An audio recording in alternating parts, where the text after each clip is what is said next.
You're standing in front of an ATM at a hardware store. You need to buy a $6 part. You insert your debit card. But before you type your PIN, you stop. You look at the card slot. You pull it gently. It doesn't move. It's clean. No device. You check every time now. Every ATM. Every gas pump. Every card reader. You'll check for the rest of your life. Not because you're paranoid. Because you built the thing you're checking for.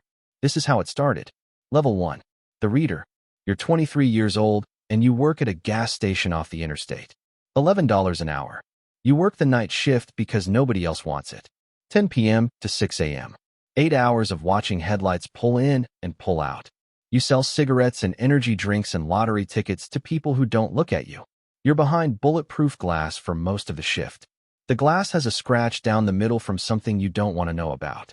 Your apartment is a studio above a laundromat. The washing machines shake the floor until midnight. The rent is $750 a month. Your take-home is $1,300. After rent and electric and the bus pass, because your car died in February and you can't afford to fix it, you have about $180 left. For food. For everything. $180 for the month. You eat from the gas station. Employee discount. 30% off anything on the hot roller or in the warmer. You eat hot dogs and taquitos and pizza slices that have been sitting under a heat lamp since your shift started. That's dinner. Every night. A guy comes in at 2 a.m. on a Thursday. He doesn't buy anything. He walks to the ATM in the corner of the store. He doesn't use it. He kneels in front of it for about 45 seconds. Then he stands up and walks out. You watch on the security monitor. You don't say anything because nothing happened. He didn't break anything.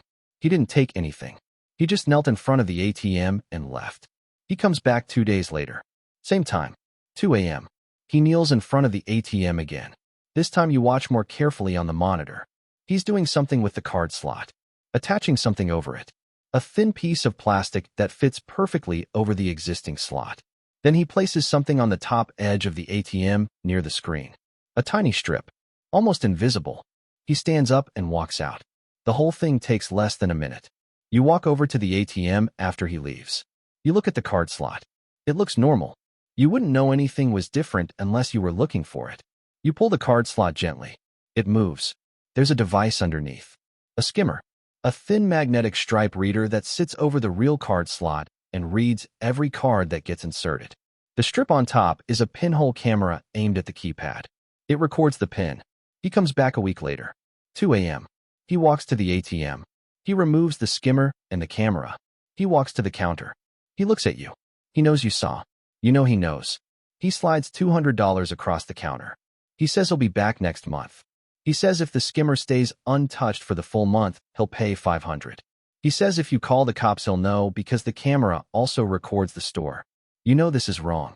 $200 is 3 shifts. $500 is almost a full week. You take the $200. You don't call the cops. Level 2. The clone. His name is Ray. Ray is 34. Ray has been skimming for 6 years. He's never been caught because he never touches the stolen money directly. Ray installs skimmers. Ray collects data. Ray sells the data to someone else who makes the cards. Ray explains how it works. The skimmer reads the magnetic stripe data from every card inserted into the ATM. The stripe contains the card number, expiration date, and a service code. The pinhole camera captures the PIN as the customer types it. Ray downloads the data from the skimmer onto a laptop. In 1 month, a busy gas station ATM processes 300 to 500 cards. 300 cards with pins. Ray sells the data in batches. 50 cards for $500 to a buyer who clones the cards onto blank white cards using a magnetic stripe writer. The writer costs $300 online. The blanks cost 10 cents each.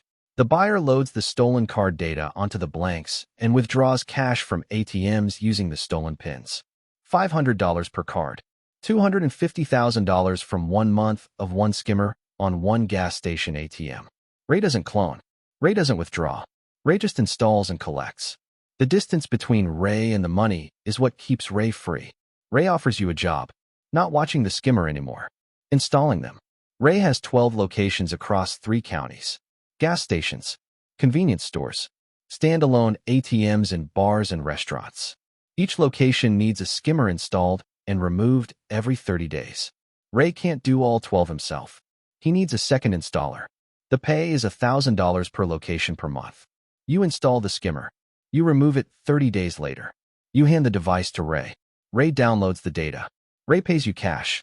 12 locations. $12,000 a month. You make $11 an hour at the gas station. $12,000 a month is more than you make in a year. You learn the craft. Every skimmer is custom built to fit a specific ATM model.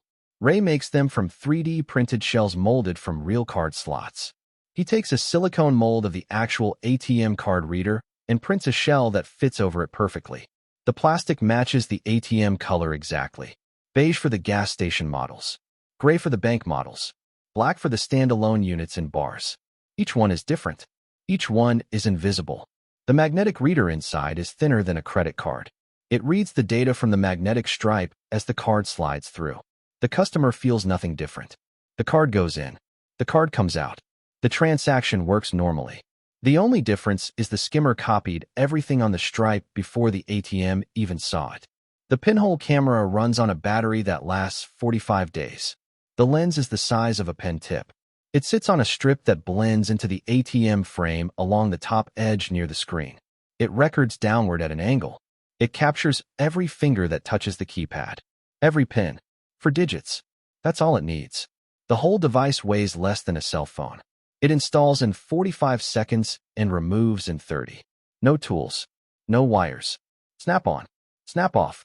You install your first skimmer at a gas station 20 miles from where you work. 2 a.m.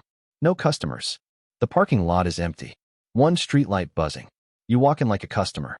You walk to the ATM. You kneel. You snap the skimmer over the card slot. You place the camera strip along the top edge. 45 seconds. You stand up. You look at it. It looks like the ATM has always looked. You wouldn't know. Nobody would know. You walk out. Your hands don't shake. You've watched Ray do it 3 times. You know exactly how it fits. The parking lot is still empty. The streetlight is still buzzing. Nothing changed. Everything changed. Level 3. The network. 6 months in. You install skimmers at 12 locations every month. You rotate them every 30 days. You drive a route that covers 3 counties. Tuesday nights and Thursday nights. Always between 1 a.m. and 4 a.m. Always alone. You have the route memorized. Gas station on Route 4. Convenience store on Oak Street. The standalone ATM in the back of a sports bar that closes at midnight. The ATM in the lobby of a motel that never locks the front door. 12 stops. 12 skimmers. 12 invisible machines reading cards while the owners sleep. You develop a rhythm. Drive to the location. Park around the side. Walk in. Kneel. 45 seconds. Stand. Walk out. Drive to the next one. For locations per night. 3 hours. You're home by 5 a.m. You sleep until noon. You go to the gas station for your shift at 10 p.m. Nobody knows about the 3 hours before. The data from your 12 skimmers produces an average of 4,000 cards per month. 4,000 card numbers with pins. Ray sells them in batches through encrypted channels. The buyers are overseas mostly. Eastern Europe. Southeast Asia. They clone the cards and withdraw cash from ATMs in their own countries. The fraud hits American bank accounts, but the withdrawals happen in Romania and Thailand and the Philippines. By the time the cardholder notices a charge from Bucharest on their statement, the money is gone. The bank reverses the charge. The bank eats the loss. The cardholder gets their money back. Nobody goes to prison for one ATM withdrawal in Bucharest. The crime is too small and too far away for anyone to chase. That's the design. That's why it works. You never see the buyers. You never touch the cloned cards. You never withdraw a dollar. You install and remove. That's your job.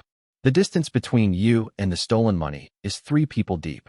Ray to the data buyer to the cloner to the ATM in Bucharest. You're at the beginning of a chain that ends 10,000 miles away. Ray pays you $12,000 a month in cash. You still work at the gas station. $11 an hour. Night shift. The gas station is your cover. The job is the mask. The mask is what keeps the real work invisible.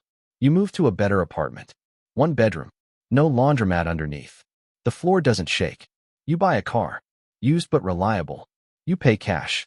You buy your dad a new washing machine because his broke 6 months ago, and he's been going to the laundromat every Sunday. You tell him you got promoted to assistant manager at the gas station. He believes you. He always believes you. The washing machine cost $800. Your last 30-day cycle across 12 locations netted you $12,000. The washing machine is 6.7% of 1 month. Your dad does laundry at home now for the first time in 6 months. He doesn't carry his clothes to the laundromat anymore. He calls you on Saturday mornings to tell you how nice it is to just do laundry at home. Every call is a thank you for something bought with stolen card numbers from gas station ATMs at 2 in the morning. You see a news segment one night during your shift at the gas station. A local station running a story about ATM skimming. A woman on camera crying. Someone drained her account. $800. She says she doesn't know how it happened. She says she only used the ATM at the gas station near her house. She's standing in front of a gas station. Not your gas station. One of your 12 locations. You installed the skimmer there 3 weeks ago. You're watching her cry on the TV behind the counter at your own gas station. The news anchor says investigators are looking into a pattern across multiple locations. You change the channel. Your coworker asks why. You say you don't like the news. Level 4. The pattern. The Secret Service investigates financial crimes. Not the FBI. The Secret Service. Most people think they only protect the president. They don't. The Secret Service was created in 1865 to combat counterfeiting, and they still handle financial crime. Credit card fraud. ATM skimming. Card cloning operations. This is their jurisdiction. A Secret Service Financial Crimes Task Force notices a pattern. The same ATM models at gas stations and convenience stores across 3 counties are producing unusually high rates of card fraud complaints. The complaints spike every 30 to 45 days. Then they drop. Then they spike again. The cycle matches a skimmer installation and removal schedule. They pull security footage from the locations. The cameras inside the stores are low quality, grainy, black and white, but they show the same figure at the same time. 2 a.m. Kneeling in front of the ATM, 45 seconds. Standing up. Walking out. The figure appears at 9 of the 12 locations. Same build. Same jacket. Same time window. They cross-reference the dates with the fraud complaint spikes. Every installation date matches a spike 30 days later. Every removal date matches the spike ending. They don't arrest you immediately. They install their own cameras. Hidden ones. High definition. Pointed at the ATMs in 3 of your locations. They wait for the next installation cycle. You install the skimmer at a gas station on a Tuesday at 2:15 a.m. You don't see the camera above the emergency exit sign. It sees you. Your face. Your hands. The skimmer. The card slot. 45 seconds of evidence in high definition. They follow you to your car. They run the plates. Your name. Your address. Your gas station employment record. They follow you to 3 more locations that night. For installations in 1 night. For skimmers. For cameras recording everything. They wait 30 days. They let you remove the skimmers. They let you hand the devices to Ray. They follow Ray to his apartment. They follow the data from Ray's laptop to the encrypted channel. They follow the channel to a buyer in Bucharest. The chain. Beginning to end. They arrest Ray on a Wednesday morning at a coffee shop. Ray has 2 skimmer devices in his backpack and a laptop with 14,000 card numbers on the hard drive. Ray says nothing. They arrest you at the gas station. During your shift. Behind the bulletproof glass. 2 agents walk in at 2 a.m. Your shift. Your time. They show badges. Secret Service. Not police. You didn't expect Secret Service. You expected police. The badge is different. The charge is different. Federal. Your manager is asleep in the back office. He wakes up to handcuffs clicking behind the counter. Your coworker on the morning shift arrives at 6 a.m. and finds the store empty. Nobody behind the glass. The charges are federal conspiracy to commit access device fraud and aggravated identity theft. The total across all 12 locations over 14 months is estimated at $1.2 million in fraudulent withdrawals. You never touched the money. You never cloned a card. You never withdrew $1. The skimmers did. The distance you kept between yourself and the money doesn't matter. The law doesn't measure distance. The law measures intent. You installed the devices. You knew what they were for. That's enough. Ray gets 6 years. You get 3 years and 2 months because you cooperated and because you never touched the funds directly. Your lawyer argued distance. The judge said distance is not innocence. You do 29 months with good behavior. You're 26 when you get out. You move back in with your dad. You sleep in your old room. The washing machine you bought him is still in the laundry closet. It's It still works. He uses it every Sunday. He doesn't know where the money came from. He just knows his son bought him a washing machine when it's broke, and that's the kind of thing a good son does. You get a job at a warehouse. $13 an hour. You scan packages. Some of them contain credit cards. New cards mailed to customers. You scan them and put them on the belt and send them out. You don't think about what's on the magnetic stripe. You don't think about the data. You think about the $13.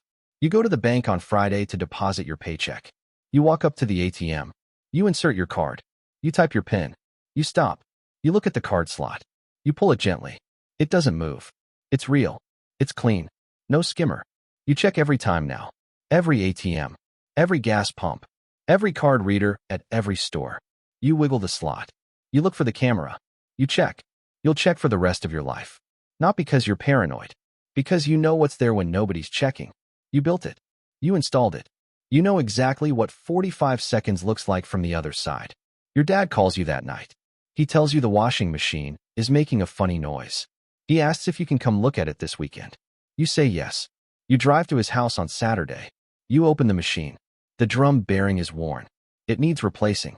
The part costs $40. You buy it with your debit card at a hardware store. You insert the card into the reader at the register. You look at the slot first. You always look at the slot first. $40. From a debit card. At a hardware store. To fix a washing machine you bought with money from stolen credit cards skimmed from gas station ATMs at 2 in the morning. The machine is still running on the original crime. The bearings are new. The crime isn't. That's the math. That's always the math.